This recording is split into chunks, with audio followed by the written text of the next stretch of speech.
કેમ છો ભાઈઓ? નિકોલ વિસ્તારની અંદર અત્યારે રોજીરોટી બચાવ આંદોલન માટે આપણે જે હડતાલનું આયોજન કર્યું છે એ હડતાલના આયોજનમાં નિકોલ વિસ્તારના ટેક્સી ચાલક મિત્રો બધા રોજીરોટી બચાવ આંદોલનમાં સાથ સહકાર આપી રહ્યા છે. આપ જોઈ રહ્યા છો.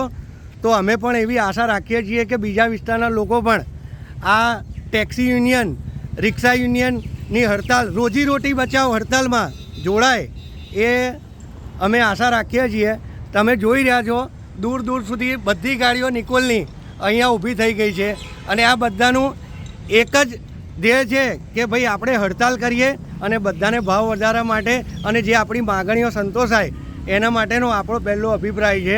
બરાબર, દરેક બધા પોતપોતાનો અભિપ્રાય આપે છે અને એ અભિપ્રાય સાથે જ આપણે ચાલીએ છીએ.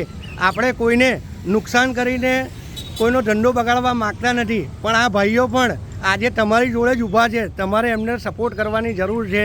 બોલો મારા ભાઈઓ, રોજીરોટી બચાવ આંદોલનમાં તમે સામેલ થયા છો?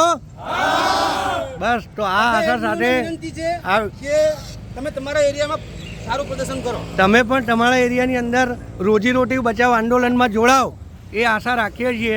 તમે જોઈ શકો છો દૂર દૂર સુધી બધી ગાડીઓ અહીંયા ઊભી થઈ ગઈ છે.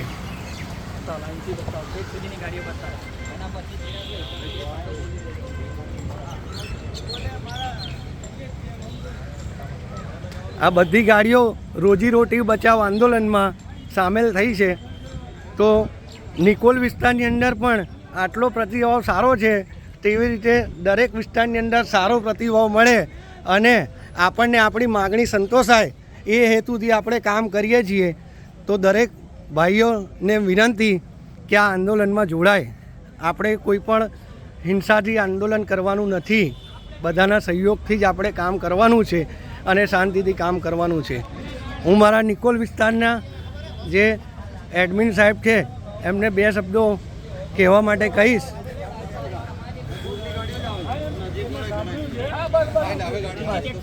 અમારા નિકોલ વિસ્તારના બે ભાઈઓ વિમલભાઈ અને ચિરાગભાઈ આ વિશે બે શબ્દો કહેશે. બસ આજથી 2 દિવસ 3 દિવસ જેટલા દિવસ જ્યાં સુધી નિર્ણય નહીં આવે ત્યાં સુધી આ આંદોલન ચાલુ રાખવા. 10 દિવસ થાય તો બી અમે તૈયાર છીએ. બસ આટલા સહયોગ સાથે, આપની આશા સાથે આ વાણીનો પૂર્ણ વિરામ કરીએ છીએ. જય હિન્દ, જય ભારત. બંધ કરો તો બાકી રહી ગયું. કઈ વાંધો નહીં. બોલા ઉબેર હારું.